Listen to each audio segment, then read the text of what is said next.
Welcome to another edition of Walton Entertainment. Today we'll have more news, information, and entertainment from your local hometown. A grocery store and local business that has been a staple in this town for many years is building for the future. Soon there will be a new John's Supermarket right here in this location. We recently caught up with Greg Thompson so that he could tell us more about this construction and the future of John's Supermarket. Well, we're basically doubling our store size and our floor size. We're going to have more fresh produce, more meat, more groceries, but the biggest thing and the exciting thing to me is we're putting in a restaurant, and we're going to be able to seat approximately 50 people. Everything that will be in the restaurant will be fresh made. There'll be no canned stuff, no preservatives. All the fresh produce will come in and he'll take it right off the truck and prepare it for that day. So you can come in and you can get a meal, or you can order out and he'll have it plated up for you. Or either there'll be some items in a counter that you can come. If you want to actually bake the meal yourself, he'll have it all prepared in the raw state. You take it home and put it in the oven and you cook it. A whole lot cheaper than going out to a restaurant, but you don't have to clean the mess up in your kitchen when you're through. And he'll have several varieties. Right now he's making chicken Alfredo and meatloaf and stuff like that. Just kind of get folks used to what's coming here in the next 8 to 9 months or so. So it's exciting. It's something that Monroe has never seen before, has never had it before. You'll actually come in. If you like an adult beverage, you can get an adult beverage with your meal. We're not a bar, but we will offer a beer and wine selection with your meal, along with soft drinks and tea and stuff like that. So, I mean, it's going to appeal to a wide range of folks.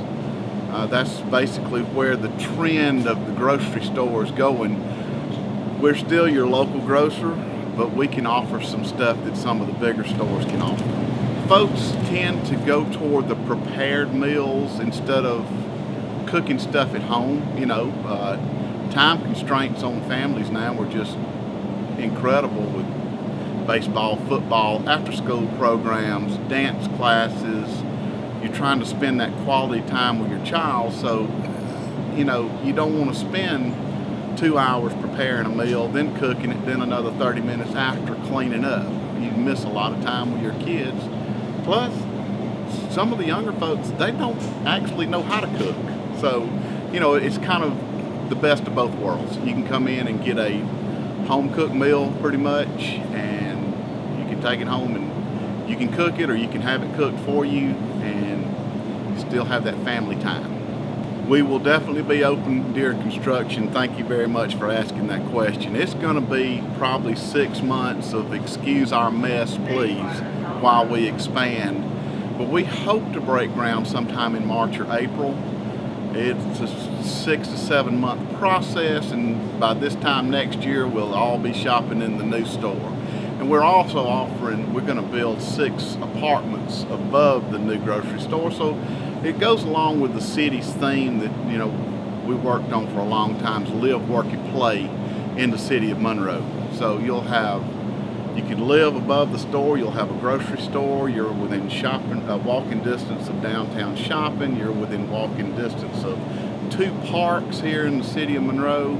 And it's just a great avenue for those millennials that want to walk wherever they go, and, you know, they want to downsize and maybe only have 1 car instead of 2. And if they work in the city of Monroe, you can definitely live here, work here, and eat here.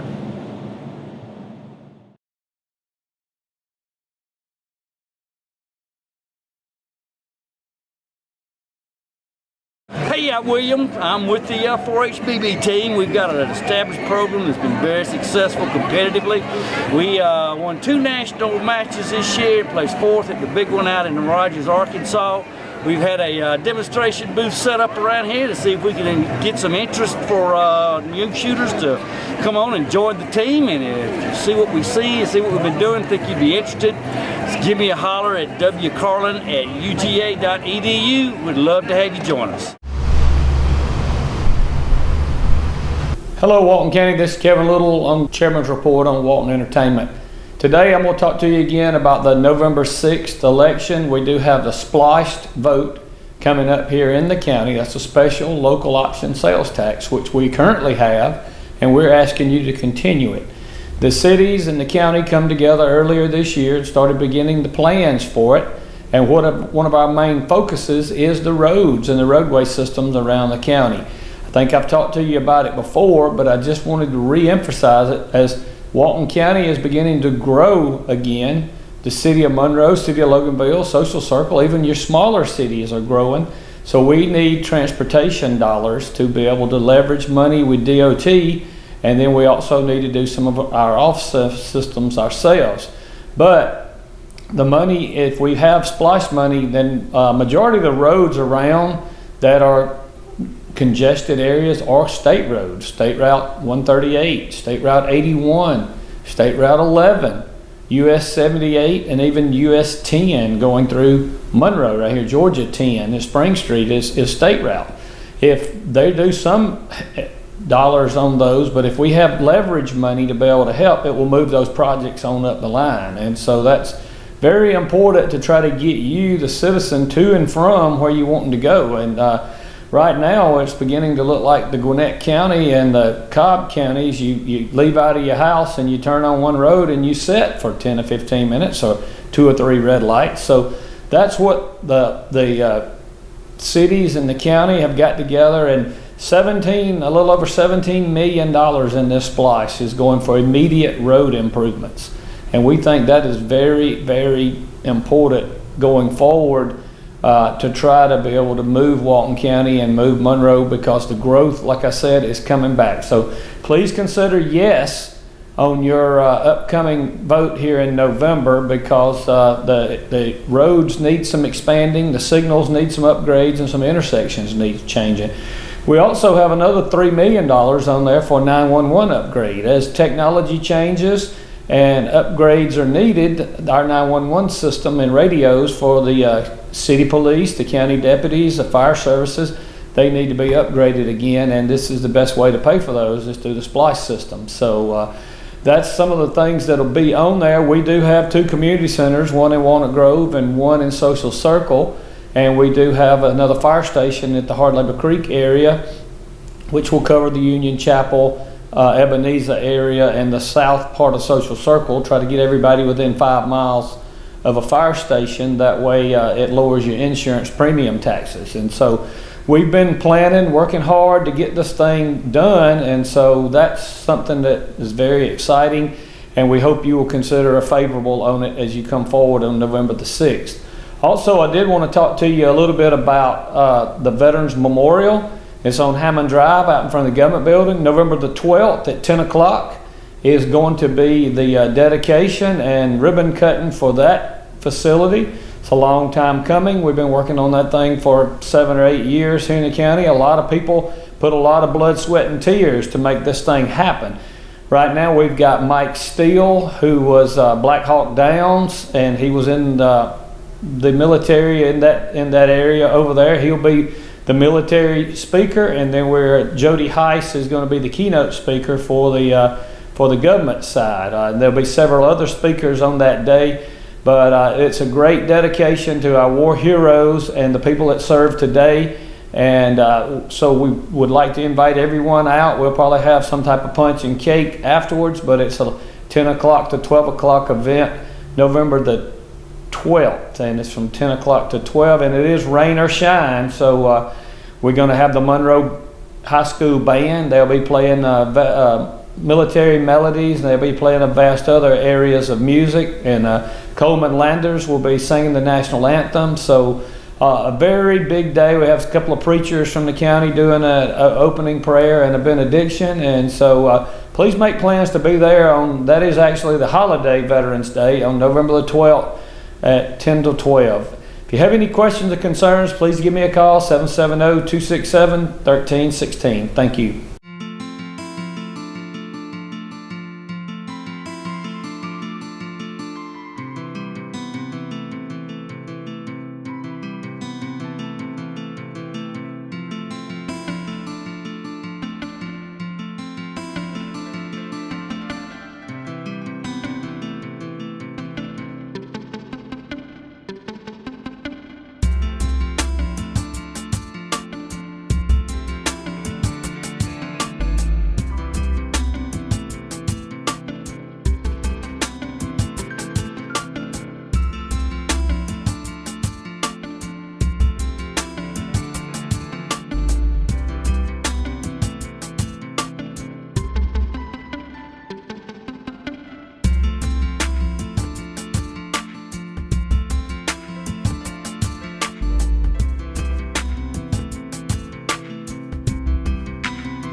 Hey everybody, I'm Dr. Caitlin Miller at Monroe Veterinary Clinic. We're located at 823 East Spring Street in Monroe, and you can reach us by phone at 770-267-3690.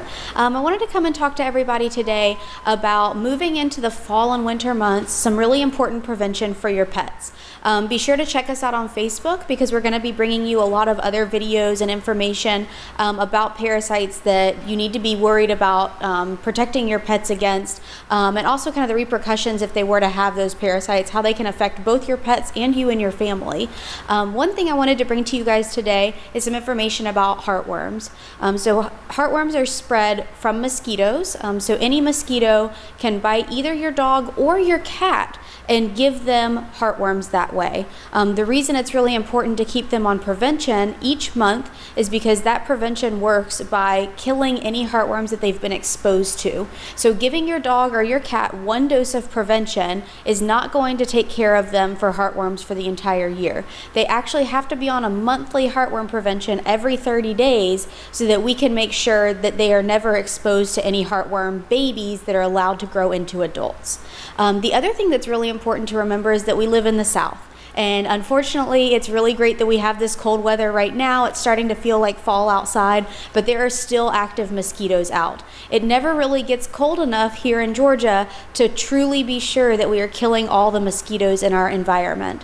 So if you have a dog or a cat, they are always at risk all year round for being bitten by a mosquito in Georgia. The other thing to keep in mind is that mosquitoes are little. They can get in through your house, they can come in through your screened-in porch. So just because you have a dog that only goes outside to potty or a cat that never leaves your house, it is still possible that they could be exposed to heartworm that way. So the next thing you might be wondering is, why is it so important that I keep them on that prevention? For dogs and cats, heartworm disease affects them differently. Unfortunately for our feline friends, for cats, there is no treatment for heartworm disease. Once heartworm disease is contracted, you'll start to see signs fairly quickly, and unfortunately there's no way for us to actually treat that heartworm. We can help manage symptoms to keep them comfortable, but they usually have a pretty detrimental response after the symptomatic therapy isn't helpful anymore. For our dogs, heartworm treatment is possible. That treatment is very expensive and requires a lot of effort on your part because they have to be kept very quiet and very still afterwards to make sure they don't have any adverse side effects. So what I always recommend to my clients, and what I'd be happy to chat with you about on the phone, is an ounce of prevention goes a really long way for these guys when we're talking about heartworms. So if you can spend a little bit of money each month protecting your pet against heartworm, you save yourself a very big expense of treatment later down the road, and you save your pet from having to go through that. As I said, I am here at 823 East Spring Street in Monroe, and our phone number is 770-267-3690. If you have any questions about this, or you're interested in hearing about the prevention options for heartworm, give us a call and we can chat. Thank you. Hi, welcome to Monroe Walton Center for the Arts. We've got lots going on for you as usual. Please come visit us at monroewaltonarts.org on the web. In the shop right now through the 30th, we're going to be setting up for our Christmas shop. So you can come on in. We won't really have the gallery completely set up, but you're welcome to come in, of course, anytime. Our shop will be setting up, and we'll have the whole gallery that will open November 1st on Light Up the Night. That we will have the whole shop will be a Christmas gallery of gifts. So it's our favorite time of the year. We have over 50, I think about 55, maybe close to 60 different artists that are going to be in the shop. Everything is locally made by our artist members here in Monroe, Walton County, and surrounding counties as well, few. So come in, definitely November 1st for that. Through the week before that, we'll be setting up, but you're welcome to come in. We'll still be open. We'll have our classes. We have 50 to 60 classes still every single month. Toward the end of the month, we have a stacked pumpkin, a painting class. We have a felted pumpkin making class. So lots of fall activities for home decor and beautiful things that you can make to keep or to give. So come see us. We're right downtown Monroe. Call us 770-207-8937 or visit us on the web, monroewaltonarts.org. See you soon. Bye. Hello, I'm Kenny Sargent with Keep Walton Beautiful and the Walton County Recycling Center. I want to thank everyone for tuning in today. We've just wrapped up our Rivers Alive event. We're still waiting on some of our supplies to come back. We don't have any final numbers on that. So when we do, I will make sure we report on exactly how many volunteers we had, how much trash was collected, and how many miles we covered. And I will keep everyone posted on that. But I did want to take the time to make sure I thanked all of the volunteers, all of the scouts, school groups, and individuals that was a part of our Rivers Alive event. What you're doing is important. We're proud of this event. And again, I just want to thank everyone that was a part of Rivers Alive for coming out and being supportive of the Rivers Alive program. Going forward, we're going to start trying to advertise and get out into the community as much as we can about America Recycles Day. This year we're going to have the paint collection event. That will be November 17th right here at the Recycling Center. We'll be doing that from 8 to 12. So for more information, you can always call us here at 770-267-1421. But basically the paint collection will run just as it has for the last several years.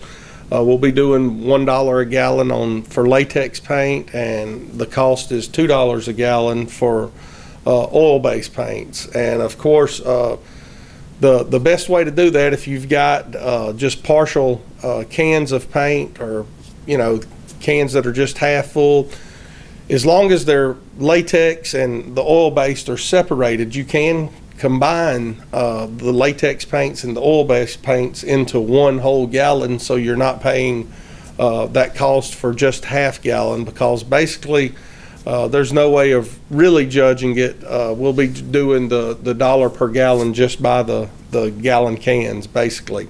So you can combine those to make that more cost effective for you.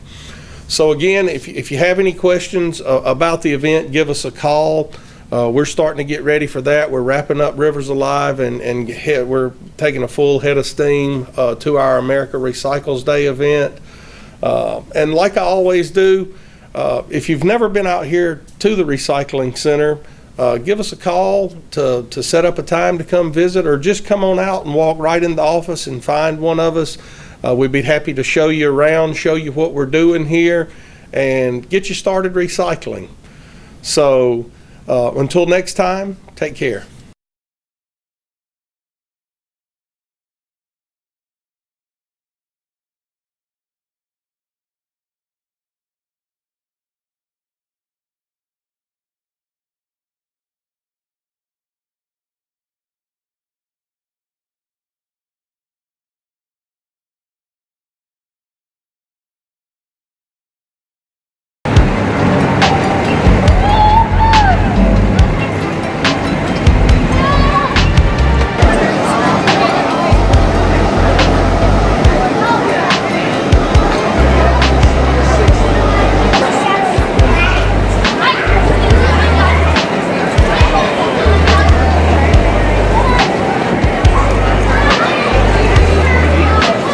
Of course, with any gathering, you need a little food, and they have the food trucks here.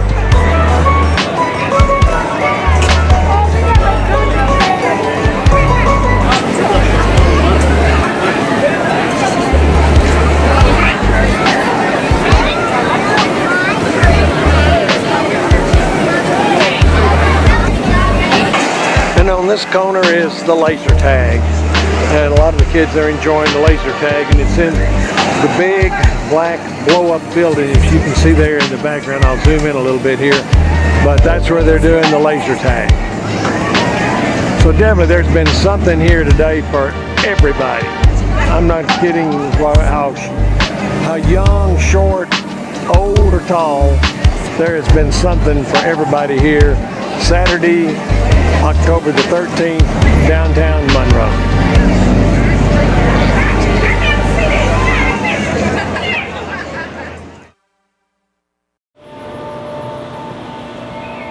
Thanks a lot for tuning in. As always, we're going to show you some of the dogs and cats that are available for adoption here at Walton County Animal Control. You know, it's hard to believe we're pressing through that summer and entering into fall, and soon winter will be upon us. And so a lot of times those dogs are out there all throughout the city out in the cold, and we hate to see that. You know, there's no law that prohibits unless there's a declared weather emergency, but otherwise we just prefer that you bring your dogs inside.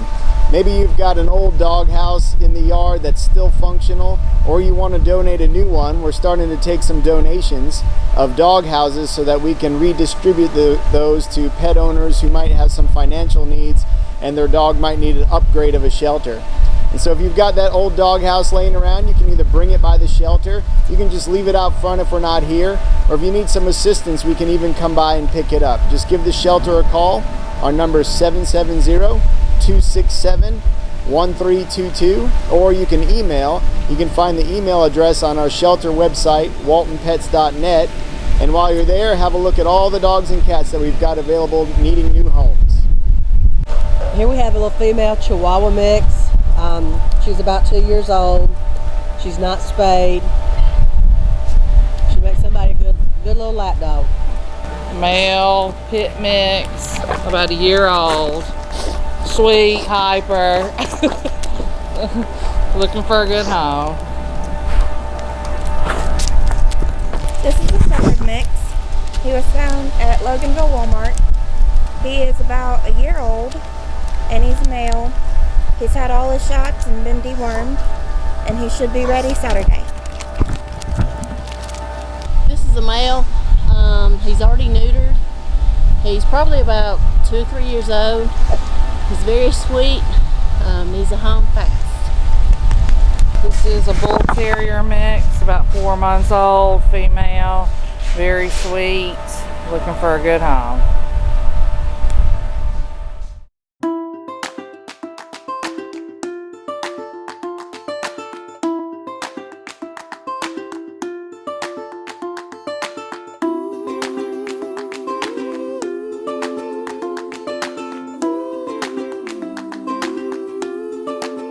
Where do you come alive? A stadium, lecture hall, a music hall, church potluck?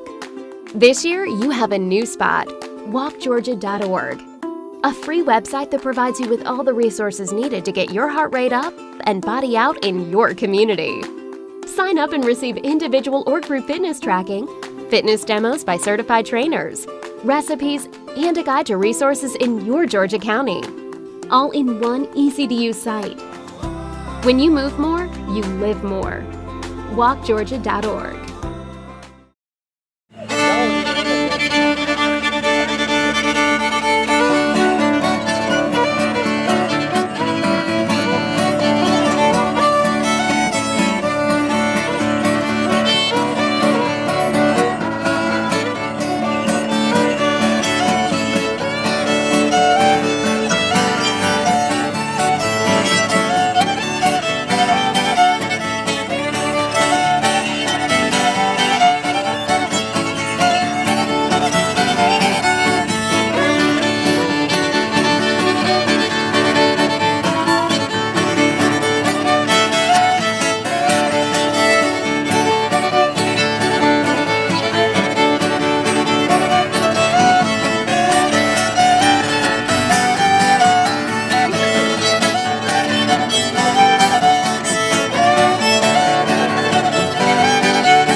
This is a horse farm, and we've been here for 15 years, and we built it. We cleared the land, and we had the barn built from the trees on the property, and they were milled here. And we chose Oxford because we had family living in Oxford. Horses are beautiful, and I've ridden all my life, and I wanted to have a horse farm, and it just became a dream and a passion of ours. Hi, baby. We love teaching children. Teaching children is something that we love to do. We love to start them right. We like to teach them everything about horses and horsemanship. And we enjoy it very much. And we love to see the children grow, gain confidence, get better, and be just happy. We do teach the children how to clean tack. It's a very important part of horsemanship and taking care of equipment. So they're taught how to clean tack, take care of it, and put it up properly. Well, one of the horses that we have here is a former racehorse. He's an off-the-track, rehabilitated racehorse learning to become a show horse. So he is here in training, and we ride him and work him on a regular basis, and we work with the owner to bring them up to a show standard that we want this horse to be in. So he's getting conditioned and worked and trained on a regular basis.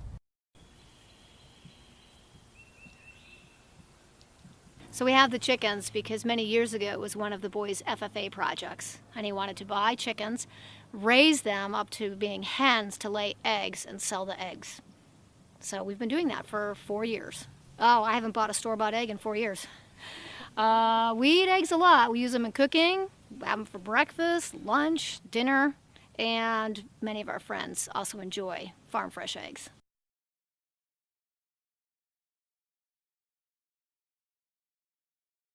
My name is John Howard, and I'm the mayor of Monroe, and I'm pleased to be here, and thank you for having me.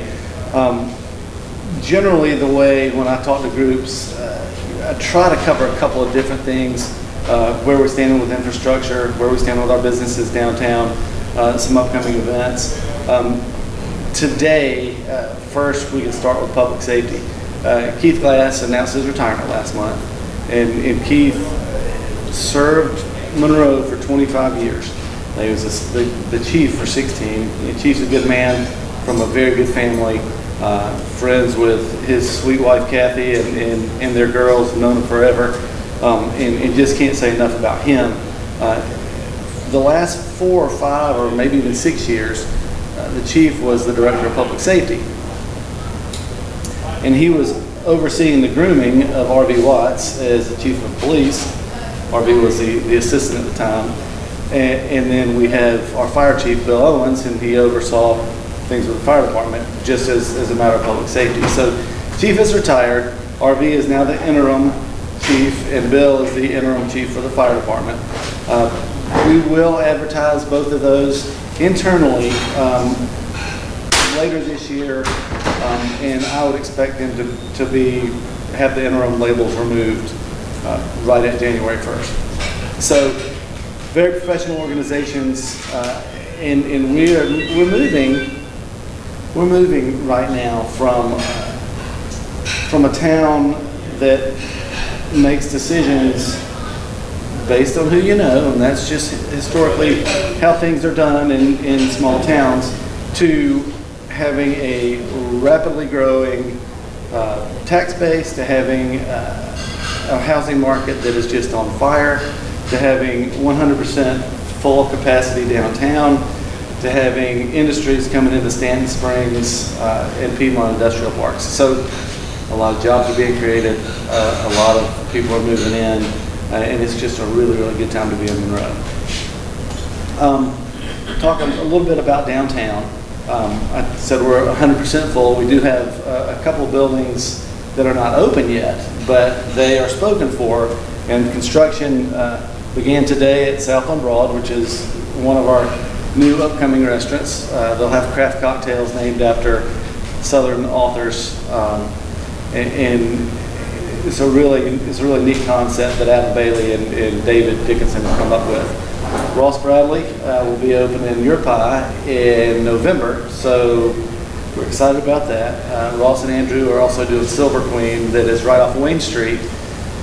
And then we have Local Republic in Gwinnett County in Lawrenceville that's opening LR Burgers which is right over behind the courthouse too. So we're expanding our downtown from Broad Street to a block in either direction. And we have the livery stables that have just recently opened, and they are actually in the process of redoing one of those other livery stable buildings too. So I don't know exactly, I don't know exactly what they're going to do there. It's either going to be a special event center or it's going to be another business. And there's one that's really knocking on the door. So we're going to leave that up to Rick and Krista to determine which way they want to head with that. So I'm moving through town, and then we get to our brewery, the Major Humphreys. They will be opening. They've gone through all the licensing. They're working with the Department of Safety. They're working with the developer and the builders and construction. It's happening over there. And the way we did that, the city bought the property on Madison, Davis, and Church, the big green space area. That will be our future downtown green.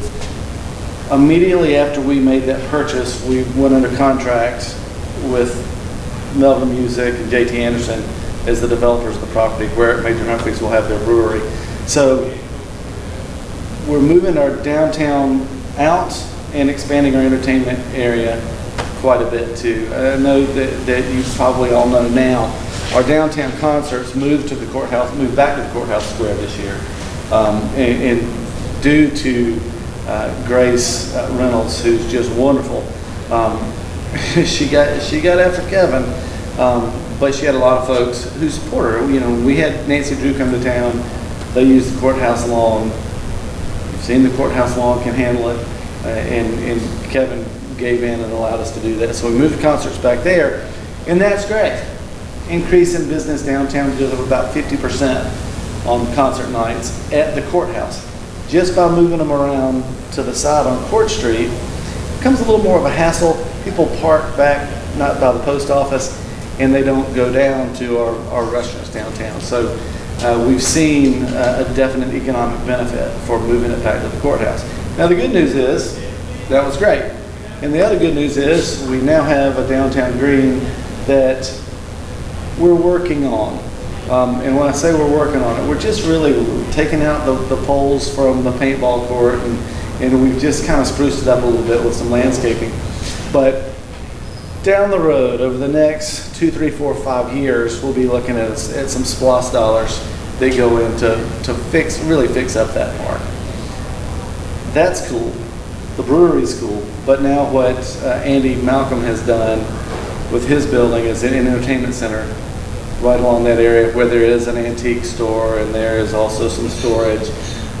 We have some other restaurants that are interested in coming there too. So we are going to be well fed, and that's just great.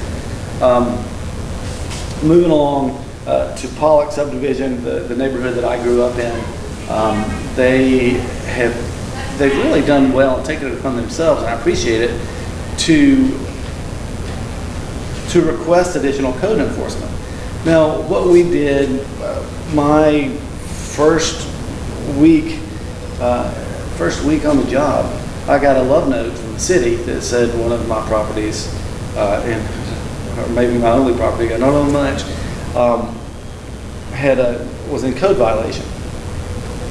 I've been trying to tear it down for years, having some issues finally getting that done, and it's coming down this week. But what I realized when I called, I said, okay, I got this love note from you that I need to do something about bringing these up to code. But I can stand on the front porch and point to 15 other houses, and it's just what we all do. We all deflect a little bit. Why don't they have one? And was told, well, we had a complaint on yours, and we went and looked at yours, and it was clear violation of code, and you have to fix it. Well, yeah, that's right, I did, but we can't do selective enforcement anymore. Legally, it's not, and we don't have a leg to stand on. So, got with Logan and got with our team in code and said, look, let's go out, we're going to hit this city very, very hard. The cleaner the city, the more brought up to date on our codes, the more your property values go up, the happier everybody is. And you can actually see it in the people right now. We're in a good spot. Clay and Patrick have gone out and really hit code enforcement very hard in neighborhoods, starting in Pollock, because they requested it. And you can see the properties over there just really taking shape. We've got a really good thing going, which turns me to our schools. Speaking of good things going, been spending some time at Monroe, of course, and at George Walton. Spent some time at Carver with Alan Satterfield. The schools that have always held Monroe back a little bit, in my opinion, and something has changed. They've got a very good spirit, and I was talking to Eli Cannell, who was athletic director of the year at Monroe area, at the state athletic director of the year, and the message kind of goes like this: winning cures a lot of ills. Go to a ball game, see the students, see how they interact with the adults. Completely different when they're winning, and now they are. So Monroe's in a very good spot. I touch on when I go to see folks, and we want you to please understand that there are a lot of people that have worked a lot of years, from Knox Bell and David Dickinson and Harry Knight and Greg Thompson and multiple city councils that have gotten Monroe to where we are right now. We have just signed on our first retail development with a nationally branded commercial anchor grocery store. I'll just tell you, it was one of the big three: Ingles, Kroger, or Publix. This particular developer will tell us exactly who that is, and we'll probably know something in 6 to 9 months, but we can rest safe in knowing that it's coming. The good news is it's coming. Unfortunately, at this particular moment, it's not here. So be patient with us. We got a lot of things going on. We have land acquisition going on right now for the truck route, which will alleviate some more of our traffic downtown. I get scared to death in town every day. We have kids running back and forth. Scoops is there. Scoops is doing a bang-up job, and we all like ice cream. Just worried that some child's pulling away from a mom, and it is a constant worry. So with the truck route coming and the grocery store opening, both will alleviate traffic from right downtown, the quiet downtown, and we're looking at construction starting on the truck route in the next 18 months. We'll also be looking at the first phase of the grocery store development. We'll be starting in the next year. So they should open within a few months of each other. So you see a huge change in what you have downtown. You should see a huge change in truck traffic. So a lot of good news. Do I have any questions at the moment? Come on. How long, excuse my television asking this question to the audience, how long have you been in Monroe? Whole life? 20? 30 years. 30? 11. Okay. I've been here, I'm 48, so 47 years ago, my folks brought me to Monroe. Spent some time in Florida for about 10 years, and then I've been back for about 10. So when I was a kid, played ball at the rec center, did, scouts and 4-H and all kinds of city stuff, and rode bikes all over town, and it was great. And I remember the day that Hardee's opened, and I remember the day that McDonald's opened in town. I remember the day that Captain D's opened. The traffic jam that we just take as day to day now. We're constantly working on traffic. With those infrastructure projects, what we've allocated 70% of our dollars from this next SPLOST to go to transportation. The other 30% will go to parks. DOT says Walton County needs $140 million worth of work. DOT's also said we're not going to get $140 million. So what we're trying to do is move folks through Monroe, to Monroe, and out of Monroe as quickly, efficiently, and safely as possible. Now, what that does, we're looking at making a loop coming out of Walmart Home Depot area back on 78, so you no longer have to wait at that light for the left turn to make the left turn to get on the highway. That will alleviate a lot of congestion right there.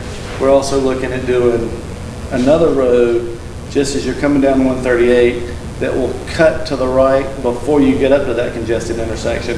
It'll open up some of that area for development, but it'll also safely get especially high school kids, because that's an area that we have a lot of kids coming from Newton County and Rockdale County that come to George Walton every morning.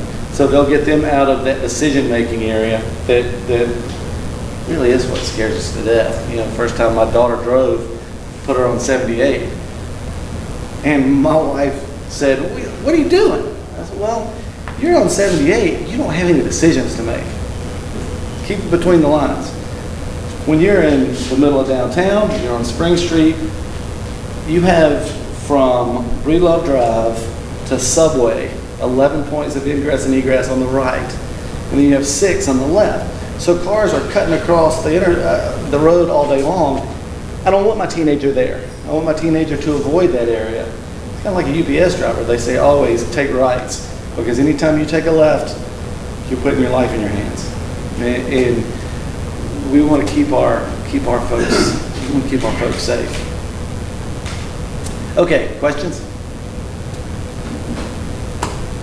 I mean, I can do a song and dance if you like. How long will it take to do the bypass? The good news about the bypass, when you put in a new road, you don't have to deal with stopping traffic. So it's something that's probably going to run about a year. On the other hand, if you are adding a lane to an existing road that's going to be, I can't tell you the distance on it, I'm sorry, but let's say 5 miles, that can take you 4 years because you're constantly having to move barrels and stop traffic. This, we don't have to worry with that. We're just going to put the road in and then we're going to open it and go. The sidewalk is going down Spring, that's not our project at all, right? Okay, the sidewalk going down Spring, it is our project.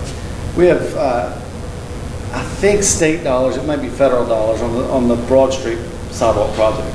The Spring Street sidewalk project has half the lights, and we've scaled it back just a little bit, but it follows that same pattern as Broad Street did. The reason that's gone over forever is because the original plan was to have him out of here by September 1st. And he was going to have a nice bonus if he would gotten that done. When he got started, he said, "We're great." Well, then we lost 60 days over the course of 80 days. 60 of them were rained out. And it's not that it was just the rain, it was the rain and the 2 or 3 days behind it that seemed dry. You couldn't get through that mud. I mean, you know, we had passed compaction tests, and it rained and it just washed all that stuff away. So they had to redo a lot there. The project has been slow, but you're really going to like what you see. And hopefully you already do. I mean, there's a lot of that's complete. We'll have the lights going up next and then the trees going up after that. So I would like to get that finished in the next 6 to 8 weeks. But that's a lot longer than the planned last month. But then Broad Street, and I want you to understand, we have twice the traffic on Broad Street coming in out of the Winder 316 area. A lot of points of ingress and egress there, and that is going to be a mess. So I would recommend, if you can do anything to avoid that particular area, go another route. That was my route when I was boarding Spring Street. That's what's going on. Well, come back to Spring for a little bit. Yeah, and you'll be pleased with how that goes. We have over the next over the next several years, and Matthew Chancey was a previous city administrator who left to work for Municipal Electric Authority of Georgia, and he is in Thomasville now. But right before he left, he and I were talking. He said, "John, you're just not going to recognize this place in 10 years. We're just getting ready to pop." I had a hotel yesterday call me. It's planning on coming. We're planning on coming to a site that's on that 138-78 corridor, that area, and they're ready to sign a letter of intent. With that, we're looking at some townhouses that are coming with that same development, and that's a development that hasn't even been officially announced yet. We have talked to Mary Woodson Felker and Stephen. They're running another planned community that's going from Broad Street that will come out all the way on the backside of Alcovy out coming toward the country club. So a lot of things in the hopper. We've had 500 homes that we've approved for development in the last 6 months. As a matter of fact, we put a moratorium on that particular zoning class because we want to make sure that we have one shot to get it right. We don't want to be mass congestion, but we do understand that we need some density. So if you want to put in a development with 250 homes, we want you to put it in, but you have to follow some pretty strict guidelines on how you're going to get those folks in and out and around, and how you're going to affect our school system too. You mentioned DOT, Monroe, Walton County as a whole. Is any of the work out on 78 westbound coming down Spring Street? Is That's DOT where they're clearing the trees. That's DOT. Okay. Not to do with the city? Not a real good time to be timbering. It looks great. Yeah. The price of timber is through the floor right now. Well, they seem to be mulching everything. That's great. It looks beautiful. I don't want them to like that done in my house. It just looks good coming in that direction. Yeah. I like it when Mrs. Howard's happy. Yeah. She thought it looked good, so I'm good. Gentlemen, come on.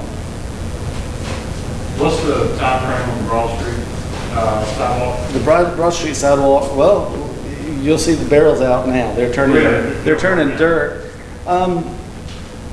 We have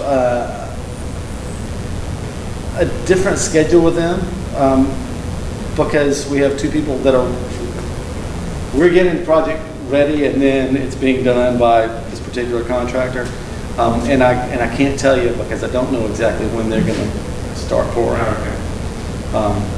I would just say, look, for the next year, you're going to see some major infrastructure improvements when it comes to our sidewalks and lighting. Then you're going to see some major development work coming with, Deer Acres is looking at doing something out there. And I've not seen their plans. I just know that that's in the works. Yes, sir. Walmart distribution center trucks, 18-wheeler. Yes, sir. Come down Church Street. Right. And that's supposed to be no trucks. That's what? It's supposed to be no trucks. They're supposed to hit and go left to Madison or come out 78. Right. And I do know that we've started ticketing them. I don't know how hard that enforcement has been in place, but I do know over the last few weeks we've hit the ticketing pretty hard. I encountered one today. And almost every time I go into town, there's one on Church Street. And when they get up to that stoplight at Broad Street, there at the Edward Jones intersection. It's a tough turn. Boy, I've been there when they're trying to turn both ways. And people have to back up or move over. Right. Well, from Broad Street on to Church or Church on Broad. I don't know the max value on the ticket. When you can ticket somebody for driving on a truck-free zone, I would like to hit them pretty hard because $50 is nothing. but you hit somebody with $1,000 fine, they might think twice. How about conversation with management? Excuse me? How about conversation with management to deter them? Well, what happens is we can do that, and we've talked with Walmart and we've talked with Hitachi, but you have a lot of private contractor drivers, and that's, you know, I don't know that you see a lot of logoed Walmart coming with logoed Walmart drivers, because I think Walmart's transportation system's done by a different carrier. I've not seen you with the logo, Walmart logo Right. that I can remember. They're private carriers, so that's something to think about. Paul, do you have anything? What about taking down the mimosas at Spring and 138 and making another lane in there for turning? Let me get where I am. Crepe Myrtle. Okay, crepe myrtles. Yeah. I thought you were talking about mimosas that Alexis Burton has for $2 on Sundays at Brighton Cafe. Okay, there are two things about that. One, the initial plan over the last 6-8 months has been make an additional lane going toward Walmart to open that up, which would in turn open up that turn lane. I got in it twice today going to UPS. That I'm stuck in traffic. I could see the light change, but I couldn't get to it. We could take out a couple of those. I do know that we have some stuff running, some infrastructure that runs under the road that they're concerned about. I also know that DOT has now said that they are going to rework that entire intersection. It's not going to be as quick. It's not going to be as fast paced as just restripe another lane and going, because we did have the space for that. But they said they want to redo it and they want to do it right. So I think we're probably looking at 18 months for completion on that. I'm going to say completion. It might be 18 months before they start, but now it's in DOT's hands. And this is one of the things that is difficult when you look at infrastructure and road projects. You look at Broad Street, state road, Spring Street, also a state road. Timing of lights is done by the state, and we've asked and we've begged, and Chief Glass has been on the phone with his team, and now RV's going to get that ball and run with it. I try to never hit a crosswalk button. I know the light's going to turn sometime. I can wait an extra couple minutes. What happens when you get that crosswalk, it throws off your timer. Now it does reset, and I don't know if it resets hourly, every 6 hours, but when that crosswalk button is hit, it doesn't affect all lights in town. It affects that one, which then does affect or impact all those other lights too. So, have you heard anything? Excuse me? Have you heard anything about the widening of 138? I have heard about the widening of 138, and I can't really speak on it. A friend of mine is with E.R. Snell, and he said that project is in the hopper. I think one of the difficult things they have on widening 138 is the bridge that goes over the creek on the way out of town. So, in an ideal world, in my opinion, would be a huge traffic circle at Spring, 138, 78 Charlotte Route connector. But what you would find out is, okay, you finally got them out of here and you got them through it, but then they get to HD8 and you just can't get through that light several times a day. So until we can make them all work together, our fingers are going to be pretty I heard tight. they were 4-laning it where it ends Conyers or Big County Line or whatever, bring it all the way to 78. I've heard that, but I don't have anything official on it. I'd love to say yes. It would make my job easier. Now, one thing I do want you to know, and I'm available anytime anybody needs anything. I'm more than happy to be our cheerleader. I'm more than happy to tell you all the good things that are happening in Monroe, and sometimes I'll have to share some bad things too. But we're just in a really, really good place. And Logan Probst is our city administrator. Chris Bailey's our Director of Central Services. Brian Thompson's Electric and Telecom. Rodney Middlebrooks handles all of our water. And it's funny, Brian Electric and Telecom, I think, kind of gets the buzz, but if Rodney makes a mistake with our water department, we could all die.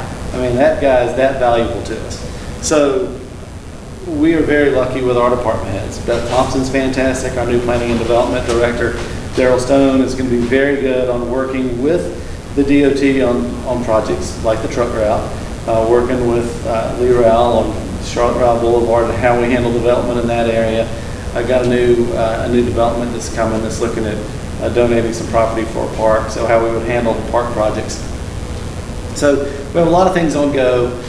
The cool part about it is, as long as y'all stay in touch with me, I can be the face and let them do their jobs. I'm great.